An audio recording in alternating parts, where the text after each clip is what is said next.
ಉಡುಪಿಯ ಬೈಂದೂರು ವ್ಯಾಪ್ತಿಯಲ್ಲಿ ನೆರೆ ಹಾವಳಿ. ಬೈಂದೂರಿನ ನಾವುಂದ ಬಡಾಕೆರೆ ವ್ಯಾಪ್ತಿಯಲ್ಲಿ ನೆರೆ. ಸುಮಾರು 70ಕ್ಕೂ ಅಧಿಕ ಮನೆಗಳು ಸಂಪೂರ್ಣ ಜಲಾವೃತವಾಗಿವೆ. ಬೈಂದೂರು ನಾವುಂದ ಬಡಕೆರೆ ಗ್ರಾಮಸ್ಥರು ಕಂಗಾಲಾಗಿದ್ದಾರೆ. ಜನಸಂಚಾರಕ್ಕೆ ದೋಣಿಗಳ ಮೇಲೆ ಅವಲಂಬನೆ ಈಗ. ಜನರಿಗಾಗಿ ಜಿಲ್ಲಾಡಳಿತದಿಂದ ಪುನರ್ವಸತಿ ಕೇಂದ್ರ ಕೂಡ ಓಪನ್ ಆಗಿದೆ. ಪಶ್ಚಿಮಘಟ್ಟ ಪ್ರದೇಶಗಳಲ್ಲಿ ವ್ಯಾಪಕ ಮಳೆಯಾಗ್ತಿರೋದ್ರಿಂದಾಗಿ ಬೈಂದೂರು ವ್ಯಾಪ್ತಿಯಲ್ಲಿ ನೆರೆ ಹಾವಳಿ. 70ಕ್ಕೂ ಅಧಿಕ ಮನೆಗಳು ಸಂಪೂರ್ಣ ಜಲಾವೃತವಾಗಿವೆ. ಸಂಚಾರಕ್ಕೆ ದೋಣಿಗಳನ್ನು ಅವಲಂಬಿಸಬೇಕಾದಂತಹ ಪರಿಸ್ಥಿತಿ. ಗ್ರಾಮಸ್ಥರು ಕಂಗಾಲಾಗಿದ್ದಾರೆ. ಜಿಲ್ಲಾಡಳಿತ ಪುನರ್ವಸತಿ ಕೇಂದ್ರವನ್ನ ತೆರೆದಿದೆ.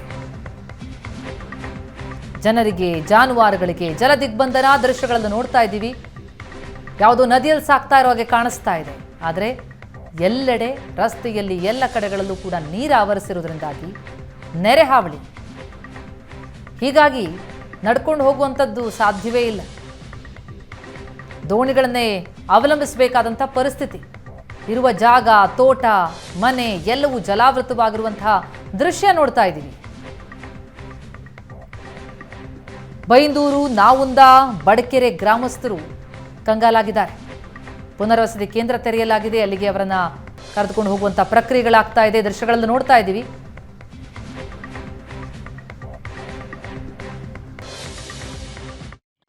ನಾವುಂದ ಬಡಕೆರೆ ಪರಿಸರದಲ್ಲಿ ಮತ್ತೆ ಈ ಬಾರಿ ನೆರೆ ಬಂದಿರುವಂಥದ್ದು ಮತ್ತು ಈಗ ಭಾಗದ ಗ್ರಾಮಸ್ಥರಿಗೆ ಪ್ರತಿ ವರ್ಷ ಇದು ಸಮಸ್ಯೆಯಾಗಿ ಬಾಧಿಸ್ತಾ ಇದೆ ಅಂತ. ಈ ಭಾಗದಲ್ಲಿ ನಾವು ನೋಡಿದ್ರೆ ಗೊತ್ತಾಗುತ್ತೆ, ಸಂಪೂರ್ಣ ಅದು ನದಿಯ ಭಾಗ ಅನ್ಬೇಕು. ಆ ನದಿಯ ಥರವೇ ಕಾಣ್ತಾ ಇದೆ. ಹಾದು ಹೋಗುವಂಥ ನದಿಯ ಅಕ್ಕಪಕ್ಕದ ಸಂಪೂರ್ಣ ಗದ್ದೆಯ ಪ್ರದೇಶ ಅನ್ನುವಂಥದ್ದು ಮುಳುಗಡೆಯಾಗಿದೆ. ಸುಮಾರು 100ಕ್ಕೂ ಅಧಿಕ ಮನೆಗಳು ಇಲ್ಲಿ ಇವೆ.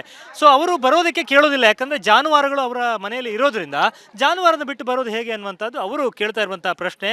ಸೊ ಜಾನುವಾರುಗಳನ್ನು ತಗೊಂಡು ಬಂದರೆ ಈಚೆ ದಾಟಿ ಈಜಿಪತಿಗೆ ಬಂದು ಅಂದರೆ ಜಾನುವಾರುಗಳನ್ನು ಇರಿಸೋದಕ್ಕೂ ಯಾವುದೇ ಒಂದು ವ್ಯವಸ್ಥೆ ಇಲ್ಲದ ಕಾರಣ ಸೊ ಜಾನುವಾರುಗಳನ್ನು ಬಿಟ್ಟು ಬರೋದಕ್ಕೆ ಜನರು ತಯಾರಿಲ್ಲ. ಆದ್ದರಿಂದ ಪ್ರತಿ ವರ್ಷದಂತೆ ಈ ಬಾರಿಯೂ ಕೂಡ ಸೌಪರ್ಣಿಕಾ ನದಿ ತುಂಬಿ ಹರಿಯುವುದರ ಪರಿಣಾಮವಾಗಿ ಸಂಪೂರ್ಣ ಮುಳುಗಡೆಯಾಗಿದೆ ಪ್ರದೇಶ. ಅಗತ್ಯ ಜನರನ್ನು ಶಿಫ್ಟ್ ಮಾಡುವುದಕ್ಕೆ ಬೇಕಾದ ತಯಾರಿಗಳನ್ನು ಕೂಡ ಸ್ಥಳೀಯ ಅಗ್ನಿಶಾಮಕ ದಳದವರು ಮಾಡಿಕೊಂಡಿದ್ದಾರೆ. ಜನರನ್ನೆಲ್ಲ ದೋಣಿಯಲ್ಲಿ ಕರೆದುಕೊಂಡು ಹೋಗುವಂಥ ಪರಿಸ್ಥಿತಿ, ಯಾಕಂದರೆ ರಸ್ತೆಯೇ ಮುಳುಗಡೆ ಆಗಿರೋದ್ರಿಂದ ಸೊ ದೈನಂದಿನ ವ್ಯವಸ್ಥೆ ಏನಿದೆ ಅದನ್ನೆಲ್ಲ ತೆಗೆದುಕೊಂಡು ಹೋಗಲಿಕ್ಕೆ ದೋಣಿಯನ್ನೇ ಆಶ್ರಯಿಸಿದ್ದಾರೆ ಜನ ಅನ್ನುವಂಥದ್ದು. ಕೆಲವರನ್ನ ಮಾತನಾಡಿಸೋಣ. ಇದು ಪ್ರತಿ ವರ್ಷ ಇಲ್ಲಿ ಬರುತ್ತಾ, ಏನು ಸಮಸ್ಯೆ? ಪ್ರತಿ ವರ್ಷ ಇರುತ್ತೆ ಸರ್. ಏನೆಲ್ಲ ತೊಂದರೆ ಆಗ್ತದೆ ನಿಮಗೆ? ಗಂಟೆಗರು ಎಲ್ಲ ತೊಂದರೆ ಸರ್. ಅಂದ್ರೆ ಮಳೆ ಜೋರಿತ್ತಾ ಇಲ್ಲಿ? ಮಳೆ ಜೋರಿದೆ. ಗಟ್ಟರ ಮೇಲೆ ಮಳೆ ಇದ್ರೆ ಹೌದೌದು. ನೀವೇನ್ ಹೇಳ್ತೀರಿ? ಏನು ಬೇಡಿಕೆ ನಿಮ್ದು? ಬೇಡಿಕೆ ಅಂತ ಹೇಳಿದ್ರೆ, ಒಂದು ಇಲ್ಲಿ ತೋಡು ಸಮಸ್ಯೆ, ಮತ್ತೊಂದು ಇಲ್ಲಿ ಜಾನುವಾರುಗಳ ಸಮಸ್ಯೆ. ಇಲ್ಲಿ ಯಾರು ಪಂಚಾಯತ್ ಅವರು ಯಾರು ಒಂದು ರೆಸ್ಪಾನ್ಸ್ ಮಾಡೋದಿಲ್ಲ. ನಾವು ಎಷ್ಟೇ ಹೇಳಿದ್ರು 5 ವರ್ಷದಿಂದ ಅವರಿಗೆ ಇದು ಮಾಡಿದ್ರು ರೆಸ್ಪಾನ್ಸ್ ಮಾಡೋದಿಲ್ಲ. ಬರ್ತಾರೆ DC ಅವರು ಮಾಡುವ ಅಂತಾರೆ. ಇಲ್ಲಿ ಪಂಚಾಯತ್ನವರು ಹಾಗೆ ದೋಣಿ ತೆಗೆದವರಿಗೆ ಒಂದು ಸಂಬಳ ಇಲ್ಲ, ದೋಣಿಗೆ ಒಂದು ಕರೆಕ್ಟಾದ ವ್ಯವಸ್ಥೆ ಇಲ್ಲ. ಕೇಳಿದರೆ ಮಾಡುವ ಹೇಳ್ತಾರೆ, ಅಷ್ಟೇ ಬಿಟ್ಟರೆ ಮತ್ತೆ ಅಂತ ಇಲ್ಲ.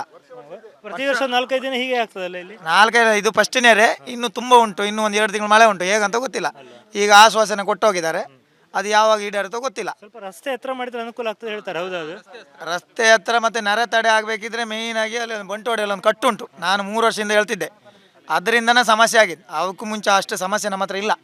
ಅಲ್ಲಿ ಕಟ್ಟು ಸರಿಯಾಗಿ ಓಪನ್ ಮಾಡೋದಿಲ್ಲ. ಕಟ್ಟಿದ್ರೆ ತೊಂದರೆ ಇಲ್ಲ, ಕಟ್ಟನ್ನು ಕರೆಕ್ಟಾಗಿ ಓಪನ್ ಮಾಡಬೇಕು ಅಣೆಕಟ್ಟು.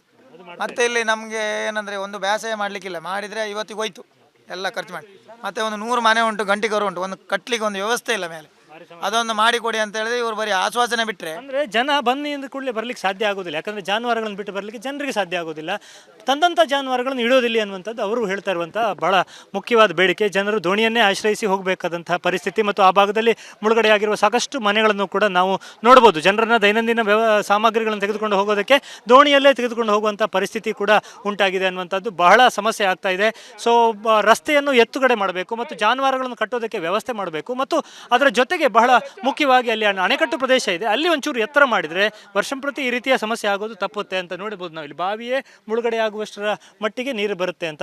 ಸೊ ಪ್ರತಿ ವರ್ಷದಲ್ಲಿ ಇಲ್ಲಿ ನೆರೆ ಬರುವಂಥದ್ದು ಸಾಮಾನ್ಯ. ಸೌಪರ್ಣಿಕಾ ನದಿಯಲ್ಲಿ ಇದು ಮೊದಲ ನೆರೆ, ಇನ್ನು ಮತ್ತಷ್ಟು ನೆರೆ ಹೆಚ್ಚಾಗುವಂಥ ಅಪಾಯ ಕೂಡ ಇದೆ ಅನ್ನುವಂಥದ್ದು. ಉಡುಪಿಯಿಂದ ಕ್ಯಾಮ್ರಾಮನ್ ಹರೀಶ್ ಜೊತೆಗೆ ಶಶಿಧರ್ ಮಾಸ್ತಿಬೈಲು, ಏಷ್ಯಾನೆಟ್ ಸುವರ್ಣ ನ್ಯೂಸ್.